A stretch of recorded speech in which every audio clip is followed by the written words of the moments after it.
செய்திகளுக்கு அப்பால் நிகழ்ச்சியில் மீண்டும் உங்களை சந்திப்பதில் மகிழ்ச்சி. வணக்கம்.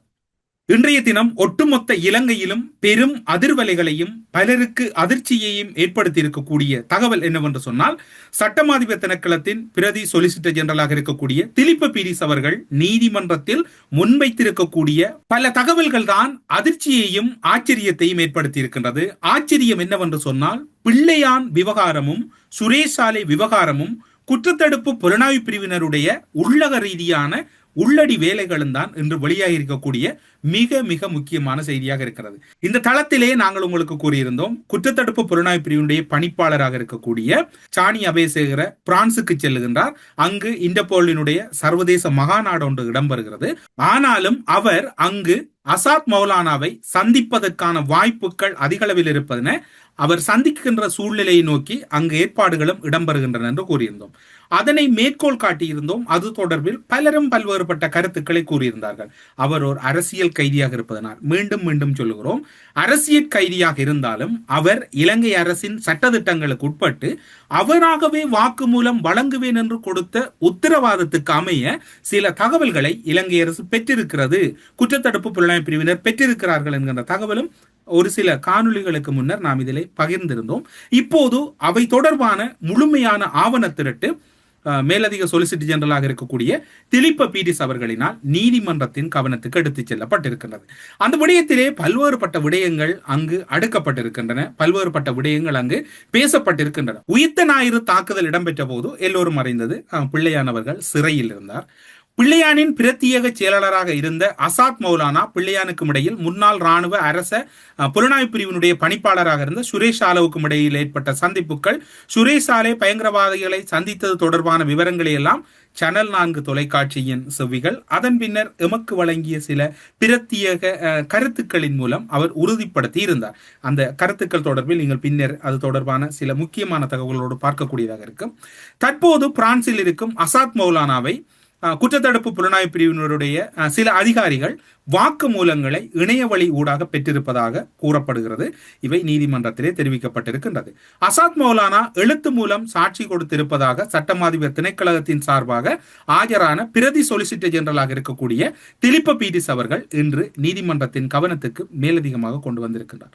சிறையில் இருந்த பிள்ளையானை பெசில் ராஜபக்ச, மஹிந்த ராஜபக்ச, நாமல் ராஜபக்ச ஆகியோர் சந்தித்து கோட்டபாய ராஜபக்ச ஜனாதிபதியாக வென்றதும் ஒரு வாரத்தில் பிணை கிடைக்க வழி செய்வதாக உறுதிமொழி கொடுத்திருந்ததாகவும் அதை அசாத் மௌலானா வாக்குமூலத்தில் சொல்லியிருப்பதாகவும் நீதிமன்றத்தின் கவனத்துக்கு வழங்கப்பட்டிருக்கின்றது. அசாத் மௌலானா இந்த வாக்குமூலத்தில் உறுதிப்படுத்தி இருக்கின்றார். அதன் பின்னர் அசாத் மௌலானாவே ஆடியோக்களிலும் உரையாடி இருக்கிறார். பிள்ளையானுடன் சிறையில் இருந்த பயங்கரவாதிகள் அல்லது பயங்கரவாத செயலில் ஈடுபட்டவர்களுக்கு பிணை பெற்றுத் தருவதற்காக ராணுவ புலனாய்வு பிரிவில் 2 லட்சம் ரூபாய்களை செலவு செய்துள்ளதாக, அதற்கு சுரேஷ் சாலை அவர்கள்தான் வழிகாட்டியாக இருந்ததாகவும் அசாத் மௌலானா வழங்கிய வாக்குமூலத்தை இன்று நீதிமன்றத்திலே மேற்கோள் காட்டி அதனை நீதிமன்றத்தின் கவனத்துக்கு கொண்டு வந்திருக்கின்றார் திலிப்ப பீரிஸ் அவர்கள். அந்த வாதத்தின் போது மிக கவனமாக அவதானிக்கப்பட வேண்டியது, இந்த பிணை விவகாரங்களுக்காக ராணுவ புலனாய்வு பிரிவில் இருந்துதான் காசு பரிமாறப்பட்டிருக்கின்றது அல்லது மாற்றப்பட்டிருக்கின்றது. அதற்கான உத்தரவுகள் சுரேஷ் ஆலவிடம் இருந்துதான் பெறப்பட்டிருக்கின்றது. அசாத் மௌலானாவின் வாக்கு மூலங்களை பிரான்சில் இருக்கக்கூடிய இலங்கை தூதரகம் பெற்றிருப்பதாக கூறப்படுகிறது. அசாத் மௌலானா இந்த வழக்கில் நேரடி சாட்சியம் வழங்க வேண்டுமாக இருந்தார், அவர் இலங்கை வர வேண்டுமாக இருந்தார், அவருக்கான பாதுகாப்பை உறுதிப்படுத்துகின்ற பட்சத்தில் அவர் இலங்கை வருவதற்காகவும் இலங்கை வந்து சாட்சி சொல்ல தயாராக இருப்பதாகவும் கூறப்படுகிறது. இது எவ்வளவு தூரம் சாத்தியம் என்று தெரியாது, ஆனால் அதில் அசாத்தியங்கள் குறைவு, சாத்தியங்கள் அதிக அளவில் இருக்கின்றன. காரணம் என்னவென்று சொன்னால், உங்களுக்கு ஞாபகம் இருக்கும், பொதுமக்கள் பாதுகாப்பு அமைச்சராக இருக்கக்கூடிய ஆனந்த விஜயபால் அவர்கள் கடந்த வருடம் இறுதியிலே ஒரு கருத்தை நாடாளுமன்றத்திலே முன்வைத்திருந்தார். உயிர்த்த ஞாயிறு தாக்குதல் தொடர்பில் மேலதிகமான தகவல்களை அசாத் மௌலானாவிடமிருந்து பெறுவதற்கான நிலைகள் ஏற்படும் பட்சத்தில் அசாத் மௌலானாவை பிரான்சில் இருந்து அழைத்து வருவதற்கும் அரசாங்கம் தயாராக இருக்கின்றது. அதற்குரிய ஏற்பாடுகளும் செய்யப்படும் என்று அவர் கூறியிருந்தார். நீங்கள் அனைவரும் அன்றைய காலத்தில் நாம் இந்த செவ்வியிலே கூறியதையும் உங்களுக்கு ஞாபகப்படுத்த விரும்புகிறோம். சில அதிசயங்களும் இந்த விடயத்திலே இடம்பெற்றிருக்கிறது. சாரா ஜஸ்மின் தொடர்பிலும், அதாவது புலோஸ்தினி என்று கூறக்கூடிய சாரா ஜஸ்மின் தொடர்பான சில விடயங்களும் இப்போது பல முரண்நிலைகளை ஏற்படுத்தி இருக்கிறது. அந்த சுரேஷ் சாலை என்பவர் கிட்டத்தட்ட கோட்டாபய ராஜபக்ச, சுரேஷ் சாலை இருவரையும் தங்களுடைய வீடு போன்றுதான் அந்த நாட்டில் இருக்கக்கூடிய புலனாய்வு துறையை நடத்தி இருக்கின்றார்கள். உங்களுக்கு பார்க்கக்கூடியதாக இருக்கும். அவர்களுடைய பல விடயங்களை பார்க்கின்ற போது அவை தத்துருவமாக வெளிப்படும். டிஎன்ஏ பரிசோதனை தொடர்பில் இலங்கை போலீஸ் திணைக்களத்திலே நடைபெற்றிராத ஒரு வரலாற்று சம்பவமாகவும் ஒரு நடத்தைக்கு முரணான சம்பவம் இடம்பெறுகிறது. இது போலீஸ் வரலாற்றில் நடைபெற்றிராத ஒரு முக்கிய நிகழ்வு. அது மட்டுமல்லாது இந்நிகழ்வில் மிகவும் அசாதாரணமான விஷயம் என்னவென்று சொன்னால், டிஎன்ஏ அறிக்கையை எடுத்து வர சென்றவர்கள் யார் என்பதுதான் இங்கு இருக்கக்கூடிய முக்கியமான விடயமாக இருக்கின்றது. சாரா புலோசினியினுடைய டிஎன்ஏ அறிக்கை. வழக்கமாக இப்படிப்பட்ட அறிக்கைகளை நீதிமன்றத்தில் சாஜன் அல்லது கீழ்நிலை அதிகாரிகள் அனுப்பப்படுவார்கள் அதனை சமர்ப்பிப்பதற்கு. ஆனால் இந்த நேரத்தில் அன்றைய பொலிஸ்மா அதிபராக இருந்த சி.வி. விக்ரமரட்ன மற்றும் புலனாய்வு பிரிவின் தலைவராக இருந்த சுரேஷ் சாலே ஆகியோர் தனிப்பட்ட அறையில் அரச ரசாயன பகுப்பாய்வாளரை சந்திக்க சென்றனர். பொலிஸ்மா அதிபர் ஒருவர் இப்படி நேரடியாக அரச ரசாயன பகுப்பாய்வாளர் அலுவலகம் சென்று அறிக்கை பெறுவது போலீஸ் வரலாற்றில் இதுதான் முதன்முறையாக இருந்திருக்கும் என்பது எம் அறிவு கெட்டிய வகையில் கிடைக்கக்கூடிய தகவல். இதற்கு முன்னர் இப்படி இடம்பெற்றிருக்குமோ தேடிய வரையில் கிடைக்கவில்லை. இதுதான் முதல் சம்பவமாக பதிவாகின்றது. சி.டி. விக்ரமரட்ன தான் அந்த தகவலை பெறுகிறார். இது இந்த விசாரணை எந்த அளவுக்கு திட்டமிட்டு நடத்தப்பட்டிருப்பது என்பதற்கு ஒரு சாட்சியாக இருக்கின்றது. ஒரு சாஜன் அல்லது ஒரு போலீஸ் நிலையத்திலே ஒரு அதிகாரி, சாதாரண அதிகாரி சென்று பெற வேண்டியதை குற்றத்தடுப்பு புலனாய்வு பிரிவின் அதிகாரியும் அதே நேரம் முன்னாள் போலீஸ் மாதிபரும் சென்று பெறுகிறார்கள். இந்நிகழ்வுகள் அனைத்தும் சாரா ஜஸ்மின் தாக்குதலில் இறந்ததாக காட்டி அவரை பாதுகாக்கும் ஈஸ்டர் தாக்குதலின் உண்மை சதி திட்டத்தை மறைப்பது அல்லது சிதைப்பதுதான் இதனுடைய முழுமை நோக்கமாக இருந்தது என்பது இப்போது விசாரணைகளில் திட்ட தெளிவாக புலப்படுகிறது. முன்னாள் அமைச்சர் சரத் வீரசேகர அன்று அவர் இறந்ததாக கூறியது உண்மை என்று சொன்னதும் இப்போது வெளியான தகவலின்படி அந்த தகவலானது சுரேஷ் சாலை போன்றவர்களின் விருப்பத்துக்காக உருவாக்கப்பட்டது எழுத்துப்பொறி என்பது மிக தெளிவாக தெரிகிறது. அன்றும் பொதுமக்கள் பாதுகாப்பு அமைச்சராக சரத் வீரசேகர் தான் கோட்டாபய ராஜபக்சவின் ஆட்சியில் இருந்தார். இவர்கள் தான் எதிர்கட்சியில் இருந்த போது நாம் வந்ததும் உயிர்த்த ஞாயிறு தாக்குதலை சூத்திரதாரிகளை பிடிப்போம், கைது செய்வோம் என்று கூச்சலிட்டு வந்தவர்கள். முன்னாள் ஜனாதிபதி கோட்டாபய ராஜபக்சவின் நேரடி கட்டளையின் பேரில் இந்த குற்றவாளிகளை மறைக்க முயற்சி மேற்கொள்ளப்பட்டதற்கான சாட்சியங்கள் இப்போது வெட்ட வெளிச்சமாக தென்பட்டிருக்கின்றது. அது மட்டுமல்லாது ஒரு நாட்டின் அரசு தலைவரே இப்படியான சாட்சியங்களை மறைப்பது, சிதைப்பது, சீர்குலைக்கின்ற நடவடிக்கைகளில் ஈடுபடுவது தேச துரோக குற்றம் என்றுதான் கூறப்படுகிறது. சம்பவம் நிகழ்ந்த காலப்பகுதியில் கல்முனை பகுதிக்கு பொறுப்பாக இருந்த போலீஸ் கண்காணிப்பாளர் ஹேரத் அவர்கள் குற்றவியல் விசாரணை திணைக்கள அதிகாரி சாணி அபயசேகரிடம் தன்னிச்சையான வாக்குமூலங்களும் பல ஆதாரங்களையும் ஹேரத் அவர்கள் வழங்கி இருக்கின்றார்.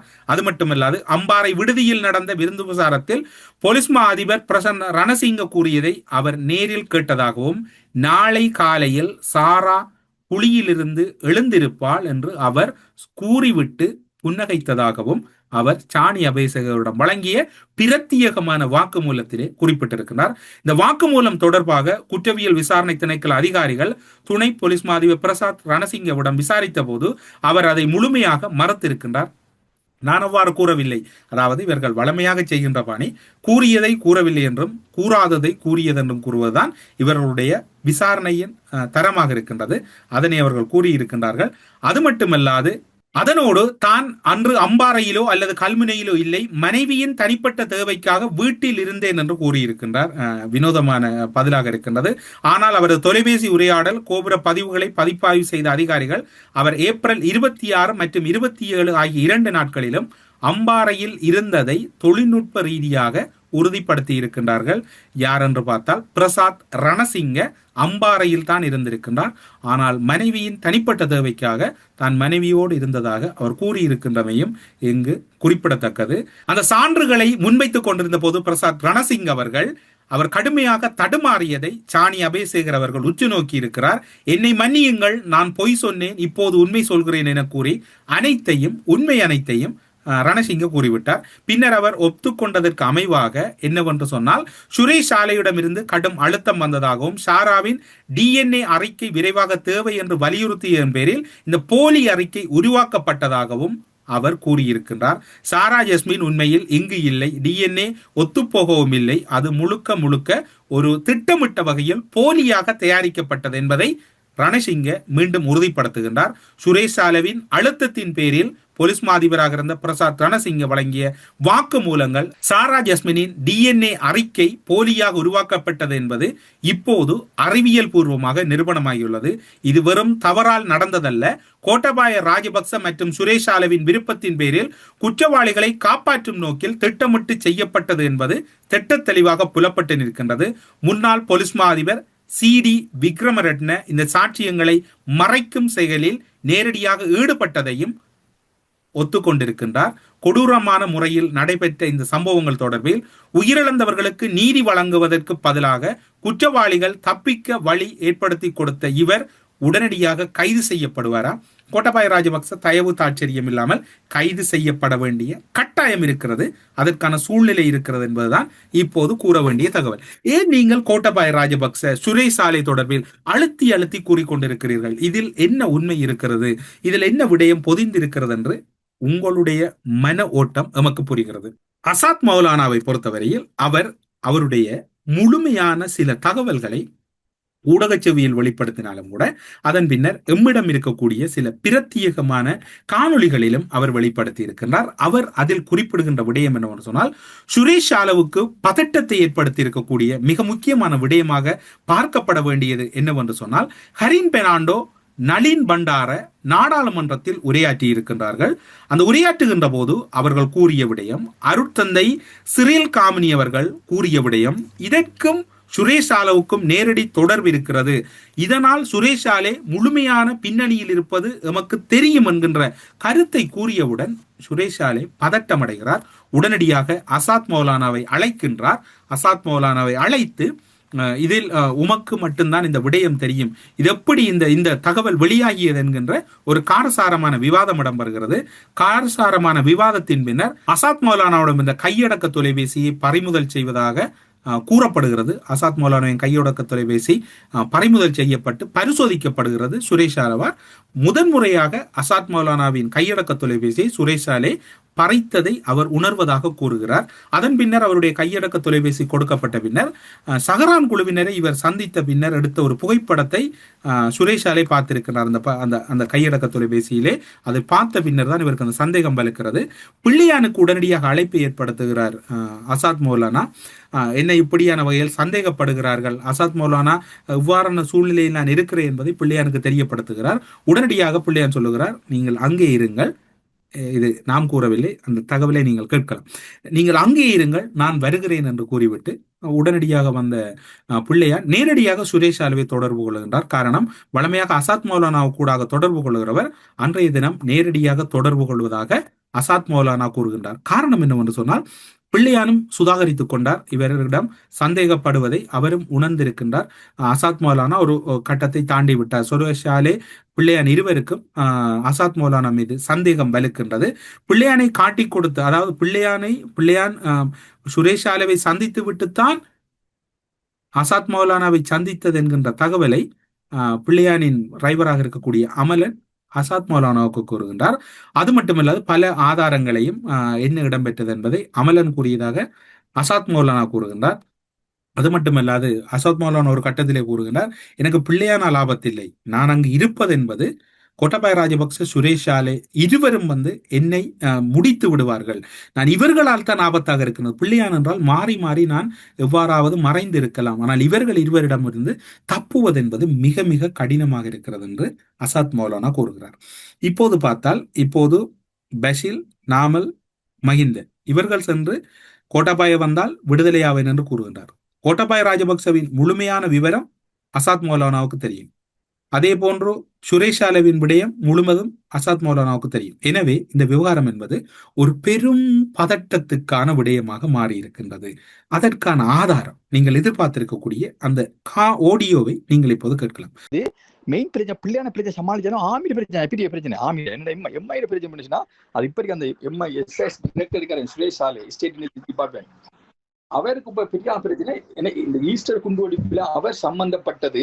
அடுத்து கோத்தபாயாக்கள் அந்த கோத்தபாய பெரிய டிஃபென்ஸ் செக்ரட்டரி சம்பந்தப்பட்டதுக்கெல்லாம் நான் மட்டும் தான் நேரடி ஆதாரம். அப்ப அதான் இப்ப பிரச்சனை அவங்கள பிரச்சனை. அப்ப இப்ப இன்னைக்கு இப்ப பிள்ளையான பிரச்சனையை நான் எப்படி பிள்ளையான் வந்து சமாளிச்சு நான் இந்தியால அங்கே நின்றுக்கலாம். பிள்ளையான ஒன்றும் செய்யல இன்னைக்கு இந்தியாவில். ஆனா என்னைக்கு பிரச்சனை வந்து இவங்களால மெயின் பிரச்சனை ஆமியால் இன்டெலிஜென்ஸ் அவங்களுக்கு பிரச்சனை படிச்சினால் கோத்தபாய இந்த நான் வந்து சிட்டியா வாய திறந்து நினைச்சுன்னா இவர் அதுல வந்து அமல் கருணாஸ் பழைய எம்ஐ டிரெக்டர், அடுத்து இப்ப இருக்க எம்ஐ டிரெக்டர் சுரேஷ் சாலே, இப்ப இருக்க டிஃபென்ஸ் செக்ரட்டரி கமால்கர் வந்த ஈவன் ஜனாதிபதி வரையும் பிரச்சனை எல்லாரும் முழு போனரும் ஈஸ்டர் குண்டுவெடிப்புல. எனக்கு தான் தெரியுமா அவங்க எப்படி ஃபண்ட் கொடுத்தாங்க, எவ்வளவு சம்பந்தப்பட்டாங்க, எப்படி செஞ்சாங்க. பிள்ளைங்க மேல பிள்ளைங்க கொஞ்சம் தெரியும். பிள்ளைங்க பிரச்சனை பிள்ளைங்க அப்டேட் பண்ணி கொண்டு எல்லாத்தையும். அப்ப இந்த பிரச்சனை வெளியாக அவள் பயந்தாள் அவள் அது நம்பி எவ்வளவு அந்த நளின் பண்டாரும் அந்த பாதிரியார் அந்த காமினி ஸ்ரீல் காமினி கதைச்சு போறதாவும் டவுட் வந்து அவன் எப்படி இந்த காய்க்க தோணும். ஆனா அவன் ஃபுல்லா சொல்லல. அவன் சொன்னாலும் இவருக்கு தொடர் இவர் மீட் பண்ணி சகரா பிரச்சனை வெடிச்சு அதெல்லாம் சிவான். அப்ப அதுல அவளை பிரச்சனை மெயின் பிரச்சனை பிள்ளைங்க பிரச்சனை நத்திங்க நான் சமாளிச்சு நான் அங்க அப்படி ஓடிப்பேனா. ஆனா இவனுக்கு பிரச்சனை வந்து செஞ்சுக்கலாம் பிரச்சனைக்கு எங்கே நிக்கிறப்ப இப்ப இங்க கூட நான் பயத்தலாம். இந்த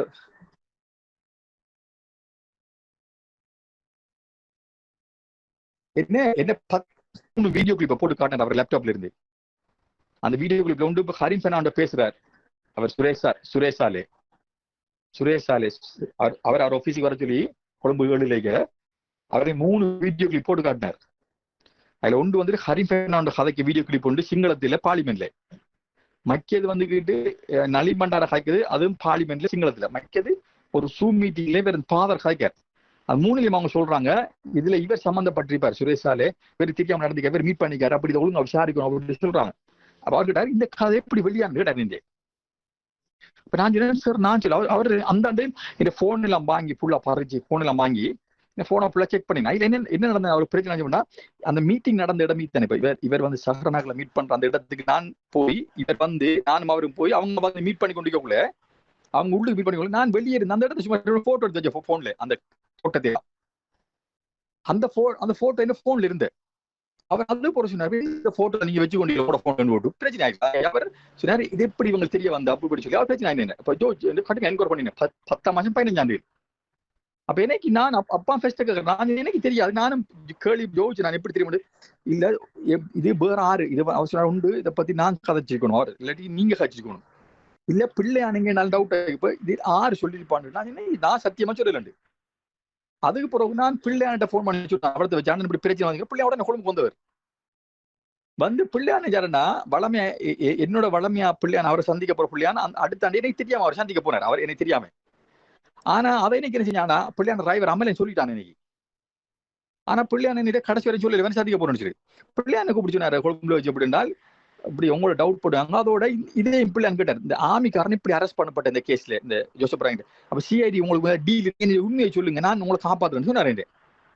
அப்ப சிஐடி உங்களுக்கு மேல ஒரு டீல் என்ன இருந்ததா, சிஐடி உங்களுக்கு காசியாருன்னு சொல்லி உங்களை பயமுறுத்தாடி போட்டு தகவல் எடுத்து வேணடா இல்ல என்ன நடந்த எனக்கு அதை சொல்லுங்க நான் இதை நான் பார்க்கும் பிரச்சனை பரவாயில்ல சொல்லுங்க ஓப்பன் மாதிரி காய்ச்சுவார். அப்ப எனக்கு இதே டவுட் போட்டாங்க நம்மள சொல்லி அதுக்கப்புறம் பிள்ளையான மற்ற கொழும்பு போயிட்டு என்ன செஞ்சாரு என்ன மட்டங்களை போயிட்டு வர சொன்னவர் ஒரு மீட்டிங் அவசரம் வாங்கன்னு சொல்லி வர நாம அப்ப வரையாக்குள்ள இன்னைக்கு எம்ஐல கொஞ்சம் கனெக்ஷன் இருந்த ஒரு லோ லெவல் கனெக்ஷன் இருந்த எனக்கு எம்ஐல கொஞ்சம் அதுல ஒரு முக்கியமான ஆளை கால் பண்ணி சொன்னார். அவரு தெரியா நான் நீங்க மட்டக்களை போற பிளான் உங்களுக்கு இருக்கான்னு நான் ஒன்றே போறேன் நீங்க போகாதீங்கன்னு சொன்னார் அவர்.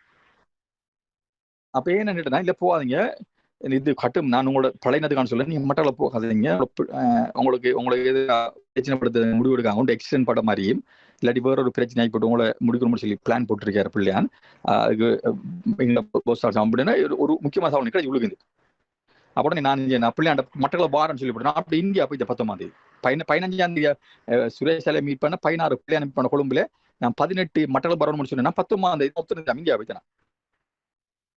அது போய் உடனே ஃபேமிலி எடுத்தேன் இந்தியாவுக்கு வந்த பிள்ளையான காட்சி விழுந்தவர் ஃபுல்லா. அப்ப நான் சொன்ன பிள்ளையாண்ட போயிடுச்சுன்னா எனக்கு இந்தியாவில் ஒரு ஸ்காலர்ஷிப் அந்த அவசரமா அதுக்கு நான் வந்தேன்னு சொல்லி அப்ப திடீர்னு வந்தேன் அங்க. அப்ப இவர் சுரேஷால ஹோல்ட் பண்ணி கேட்டாரு, ஏன் இந்தியா போனீங்க? அப்ப நாங்க இந்தியா லொகேஷன் அனுப்புங்க, நான் இன்னைக்கு அங்க ஹெல்ப் பண்ண ஆளுக்கு ஹெல்ப் பண்ண ஆள் அனுப்புறேன். நான் லொகேஷன் அனுப்பல, நான் மாறிக்கொண்டிருந்தேன். காட்சி கொண்டு பிள்ளையோட காட்சி பிள்ளையார் கிட்ட நீங்க ஏன் ஓடுகள் சந்தேகப்படாதீங்கன்னு அந்த ரெக்கார்ட்ல மீக்கணுது. நீ சந்தேகப்படாத, நான் ஹெல்ப் பண்ண நீங்க வாங்க, நீங்க அவசரப்படாதீங்க அப்படி இப்படி காட்சி. எனக்கு நானும் வரேன் என்ன வரேன் அப்படி பண்ணி நான் அப்படி டைம் எடுத்து வந்து சுவிஸ் மெசேஜ் கான்டாக்ட் பண்ணி வந்தேன், ஹெல்ப் பண்ண அவனை ஹெல்ப் பண்ண அவன் பயத்துல ஹெல்ப் பண்ணல. ஏன்டா அவளை என்ன நம்பல, அதான் பிரச்சனை. இப்போது நாம் இந்த தகவல் இந்த தளத்திலே கூறுகின்ற அனைத்து விடயங்களும் இப்போது மெல்ல மெல்ல இடம்பெற்றுக் கொண்டிருக்கிறது. நீங்கள் யாரும் பின்னூட்டங்களிலே நீங்கள் கோபித்துக் கொள்ளுகிறீர்கள் பலர், நீங்கள் கூறித்தான இடம்பெறுகிறது என்று. நாம் கூறியது என்று சொல்லுகிறோம். உங்களுடைய பின்னூட்டங்களை படிக்கிறோம். நேற்றும் பலரும் பல கருத்துக்களை முன்வைத்திருந்தீர்கள். அனைத்தையும் படிக்கிறோம். அனைத்து விடயங்களையும் சில விடயங்களை உள்வாங்கிக் கொள்கிறோம். தேவையான விடயங்களை தேடிக்கொள்கிறோம். நீங்கள் கருத்துக்கள் எழுதுங்கள். உங்களுக்கு கருத்து சுதந்திரம் இருக்கின்றது. நீங்கள் எவ்வாறு எழுதினாலும் அதனை நாங்கள் உள்வாங்க வேண்டியது எமது ஜனநாயக கடமை. அந்த வகையில் உங்களுக்கு கருத்து சுதந்திரம் இருக்கிறது. நீங்கள் உங்களுடைய முழுமையான கருத்துக்களை பகிர்ந்து கொள்ளலாம். இவ்வாறான நிலையில் தான் இந்த விசாரணை அடுத்த கட்டத்தை எட்டி இருக்கின்றது. இனி வரப்போகின்ற நாட்கள் யார் கைது செய்யப்பட போகிறார்? எதிர்வரும் வாரங்களில் மிக பிரதானமான கைதுகள் எதிர்பார்க்கப்படுவதற்கு வாய்ப்பு இருப்பதாக கொழும்பு தகவல்கள் கூறுகின்றன. யார் கைது செய்யப்படுவார்கள், எவ்வாறு கைது செய்யப்படுவார்கள் என்பதெல்லாம் பொறுத்திருந்துதான் பார்க்க வேண்டும். எதுவாறு இருக்கின்றதோ இப்போது பிள்ளையான் சிறையில் இருந்த காலப்பகுதியில் பிள்ளையானோடு தொடர்புகளை பேணியவர்கள், சிம்மட்டை முகவர்களாக இருந்தவர்கள் மூவர் இப்போது மத்திய கிழக்கு நாடொன்றில் இருப்பதாக கூறப்படுகிறது. அவர்கள் தொடர்பான தகவலும் இப்போது சர்வதேச போலீசாருக்கு இன்டர்போலுக்கு வழங்கப்பட்டிருக்கிறது. அவர்களுடைய கைது நடவடிக்கைகள் தொடர்பிலும் கலந்தாலோசிக்கப்பட்டிருக்கின்றது. அசாத் மௌலானாவோடு தொடர்பில் இருந்த டிஎம்பிபி கட்சியினுடைய சில முக்கிய பிரமுகர்கள் சாட்சிகளாகவும் மாறியிருக்கின்றார்கள்.